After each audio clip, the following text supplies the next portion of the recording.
Hello my dear neat aspirants, నా పేరు కేదార్నాథ్. నేను ఆంధ్రప్రదేశ్ స్టేట్ నుంచి ఏపీ స్టేట్ నుంచి మాట్లాడుతున్నాను.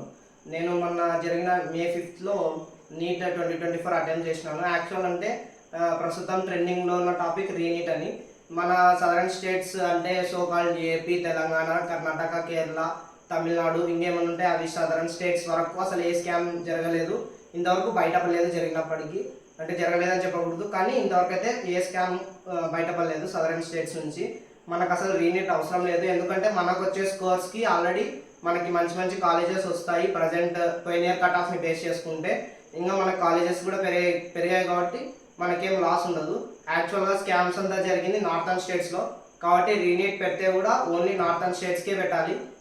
మనం మళ్ళీ అదే ఫామ్లో ఉండి అదే టెంపోతో చదవము, అదే స్కోర్ వస్తుందని కూడా గ్యారంటీ లేదు రీనీట్ పెడితే.